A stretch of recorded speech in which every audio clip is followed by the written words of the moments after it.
You'll find out that it's wet on here. I got some of the sand on my whatchamacallit. That's too wet when that comes out. The final coat, what the Italians call the intonaco or intonaco. It's a 1-in-1, number 30, which feels like sort of a powdery, and lime and sand, one measure of each. This coat goes on fast. You have to make sure that you try to do it fast. You want to make sure that your trowel is clean. You have to wipe your trowel clean after every swipe, because what's going to happen until you get this covered with this, every time you swipe, you're going to pick up some of this coarser aggregate, and you don't want to mix that in with this, or you won't be able to polish this. So you can take swipe, clean, take swipe, clean. I'm just going to do a couple on here for you guys, and then it's all yours. We're at the clear away. That's a big load. that's a big I got a big load. Yeah. So From bottom up. yeah.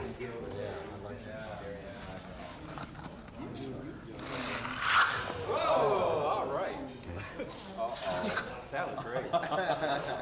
That's the way you do it.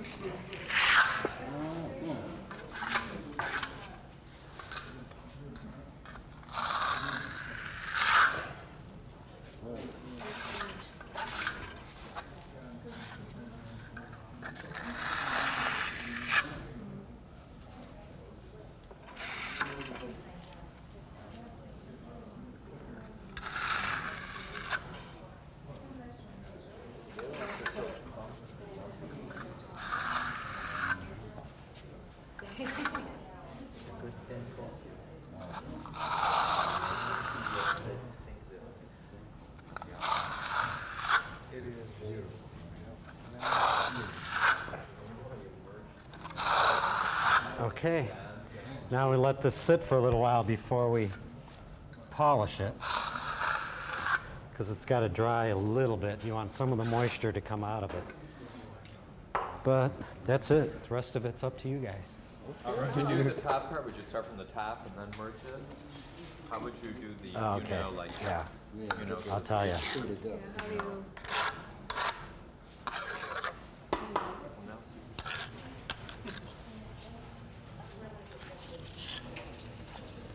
Is it the corners? Just to, well, for the top edge, you're going to have difficulty drawing this all the way up to the top.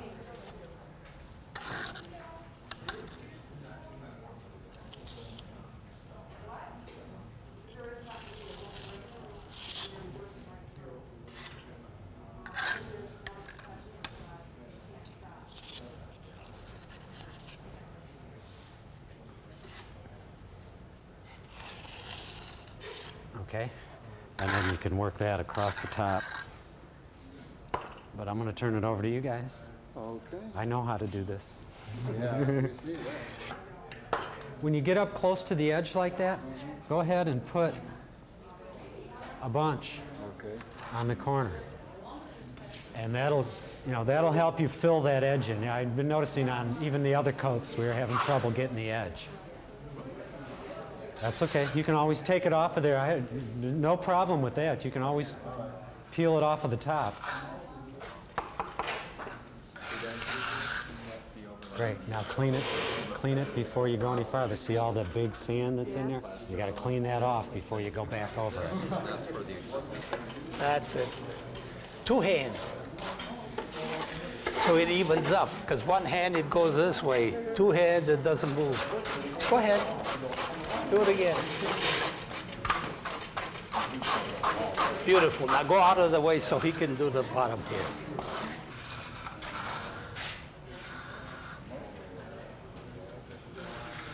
Good. That's excellent. Continue again. Continue again with this same one. Okay. Just press gently. That's it. So that you don't see the edges. Keep pressing. You'll discover that there won't be that. Now you're telling me. Oh, yeah. Just push it through. Okay, now continue.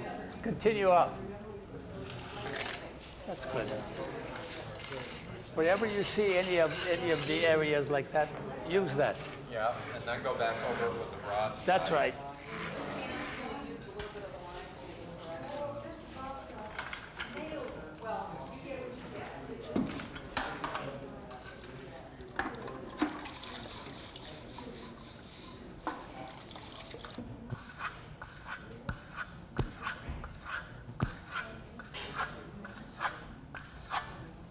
Once this gets firm, you can really beat on it, and it won't hurt it.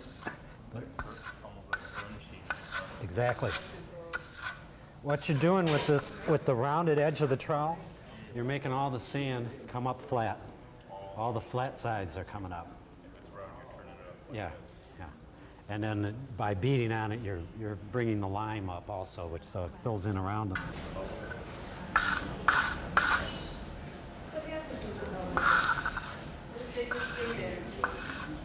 They won't. As the moisture comes out of the wall, they'll get sucked in. If they're too big, you got to do something about them. But if they're just little, that's little.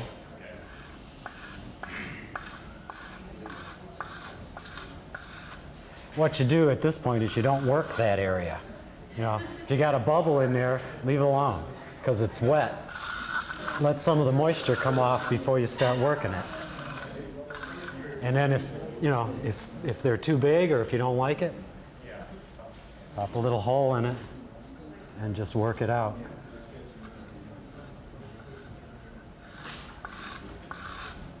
No bubble, no hole. Right into the corner. And then make sure it drops square down that side. Down here. That line's right on. That's good. Where did I put the other one? Right there. That's right on. Oh, it sticks to it. Well, we're a little wet. That's why it sticks to it. It's not. Yeah. I'll start it and then I'll give it to somebody else to. You shouldn't use charcoal. This is black pigment. Charcoal is not lime compatible. It won't stick. Once the whole thing dries, if you've got charcoal on there, it'll start coming off. Is this the same thing that you're making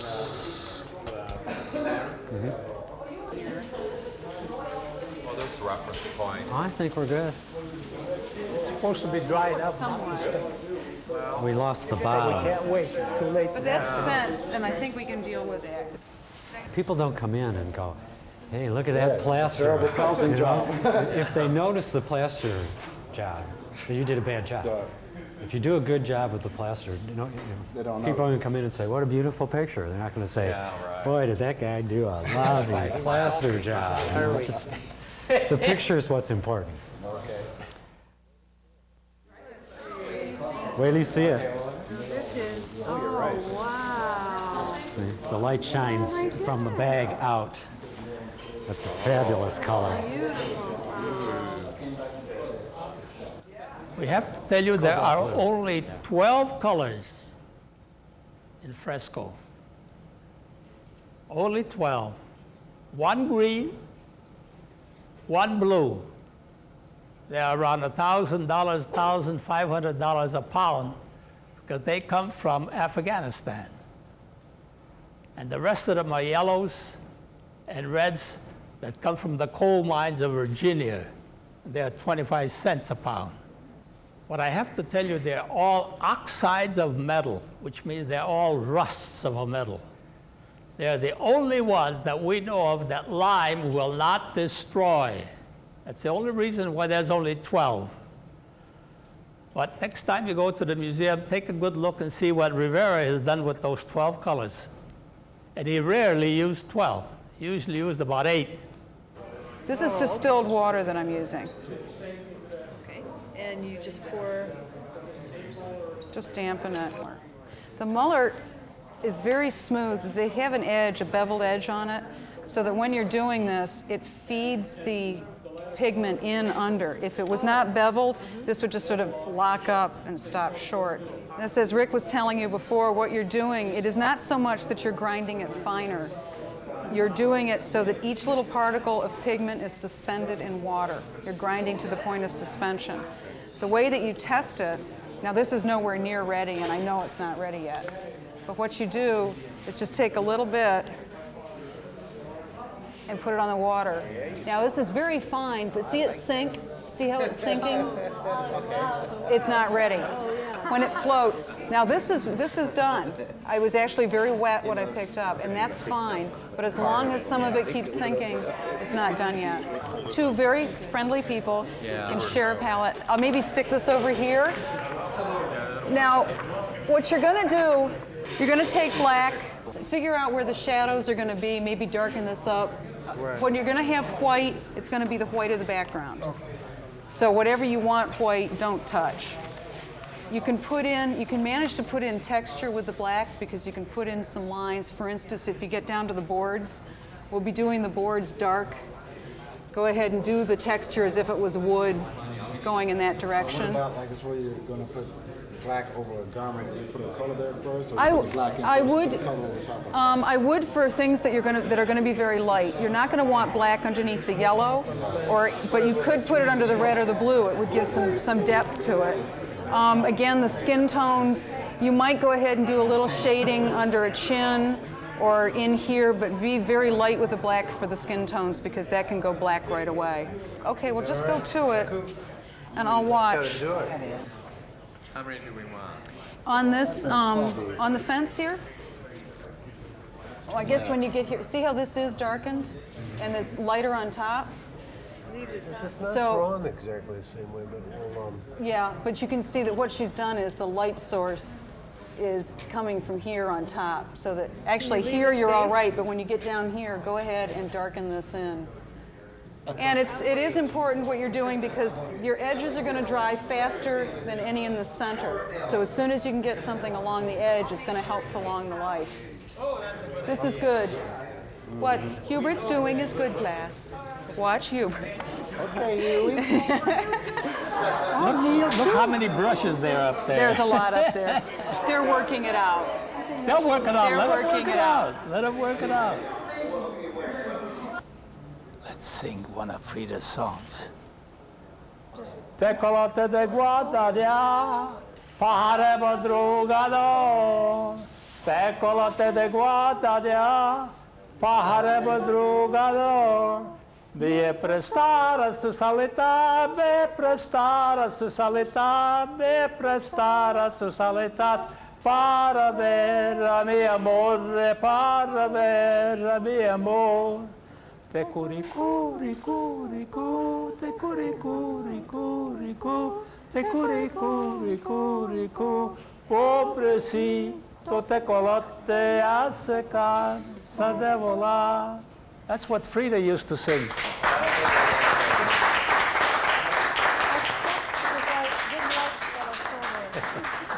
They're putting in what will be shadowed so that when you look at this, the reference, you can see that there's shadowing. It's darker down at the bottom. Things like around the side of the house, the roof. And then we'll come back. It should be light. What he's doing in between is looking good. These are pretty good. That doorway that he did on the house is really excellent because it'll be dark, but it's Drawing the same shade? it'll be a little lighter. But what they're going to do now is come back with color over this. Oh, okay. This is just putting in the values, and it doesn't have to be done in black, and it really doesn't have to be done at all. Yeah, because you can do it Yeah, as the overcoat. right, Yeah. reverse. But we're having him do it the traditional way today. We're gonna have to start with color pretty quick. Yeah. What we're waiting for on the black, it needs to crystallize before you put any more over it. If you come back with your color, you're gonna pick up the black and muddy it. Now does that seem to be working, Hubert? It goes over it. You can tell. Now this is probably gonna pick some up, the darker parts.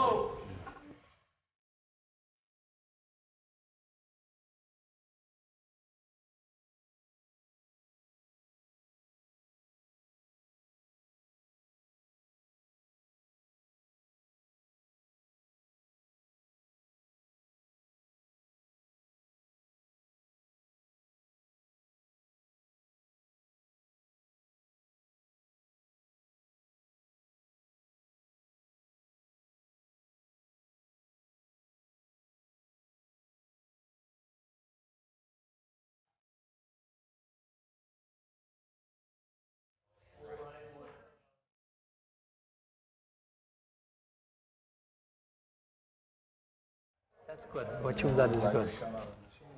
Very good. That's perfect. I'd leave it alone.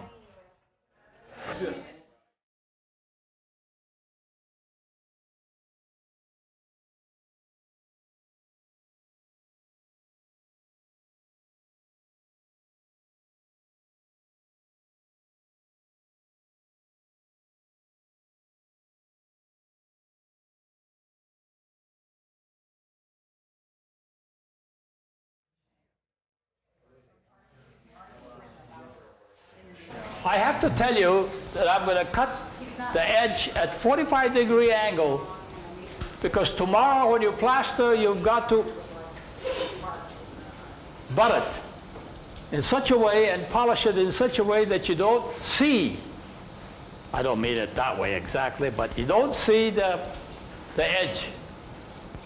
And when you paint, you've got to be able to make it the same color that we go through. Let's see how it is, how it feels. Oh, it's that easy. I'm going to stop right here and see what happens. Yeah.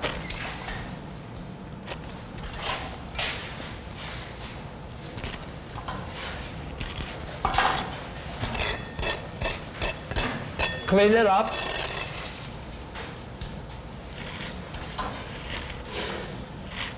Like that. You get an idea now why we were having so much trouble with that top layer of plaster? We should have about 1/8 of an inch of plaster Oh, look here. at that. That's like almost a half. That's why it kept holding moisture for so long.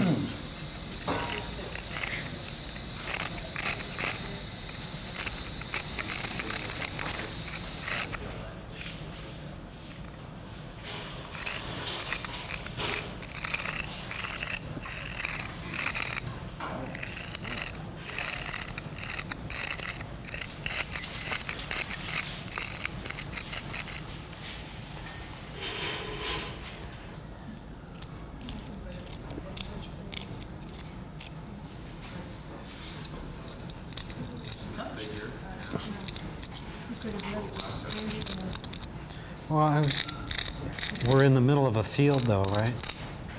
We're in the middle of a field here, right? I just thought we'd follow the shape of the character. Can anybody tell me what else we have to do before we go home? We have to trace that other one. That's it. We got to trace it.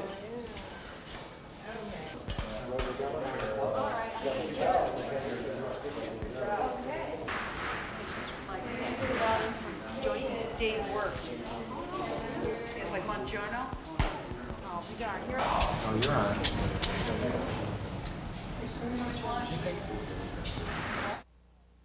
On this coat, we can go ahead and lay some of this in along the edge. When we do the final coat, we'll plaster everything up to the edge and then do the edge. Plaster up to about 1 inch away from the edge. But for the fourth coat, we can go ahead and lay this in first. You want to bring it up just to where your fourth coat ends.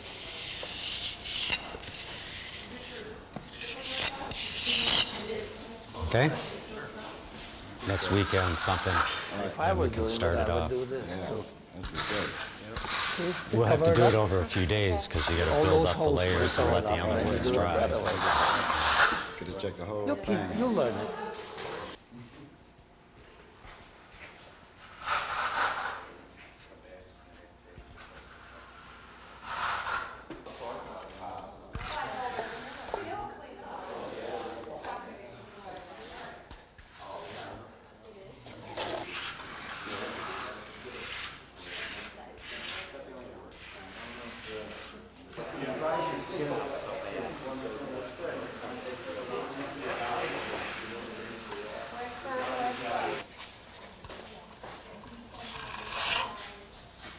Now with your big trowel, you work it in up close, but you stay a little bit away from that edge, and then you're going to want to work the final in with a smaller trowel. Now, I've got to take all the stuff that I go out like this. I have an apron, so I can do that. If you don't have an apron, use a trowel. The main thing is not to pick up anything of the last coat. This is going to be your hardest part of plastering, is making these joints look good. When you get down to moving the plaster into this joint, you're moving it grain by grain of sand, literally. Would you like to continue from here on? For about 2 or 3 minutes, and then give it to the students. Sure. It says here in small print. Otherwise, you'll want to do the whole thing. I know him. It's a lot of fun doing this. Yes, it is.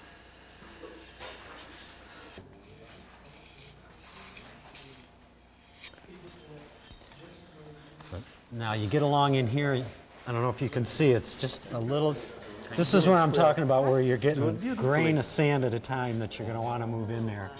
It's just little tiny bits, little bit. So you want to avoid having, you want to cover as you go. You want to avoid going back over it. I know it's hard at this stage, but you got to not worry about what you've already put on. Bring it up to that height. Maybe even just a tiny fraction of an inch higher, and then you can draw it out.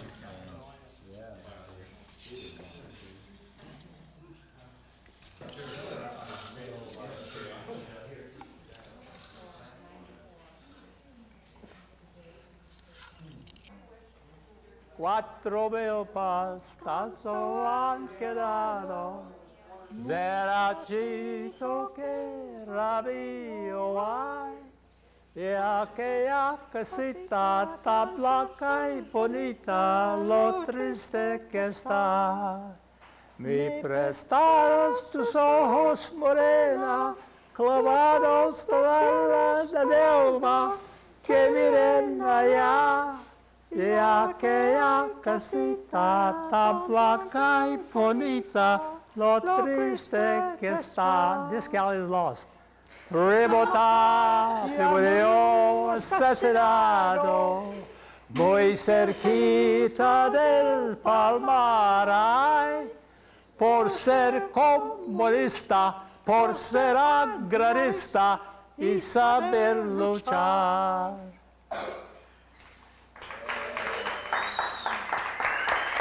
Can't help.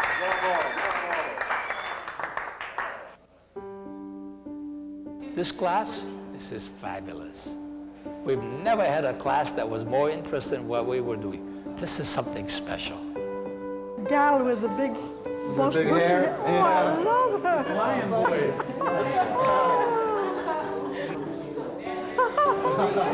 That's Lion Boy. He's part of the whole story. Lion Boy. Lion boy.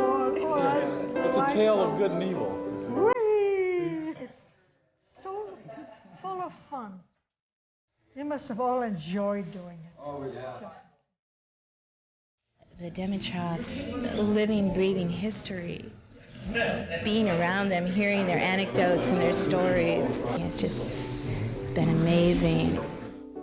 I just think they're, fascinating, wonderful people. Their excitement about Fresco, they've shared that with us, and I'm real excited about the process now too.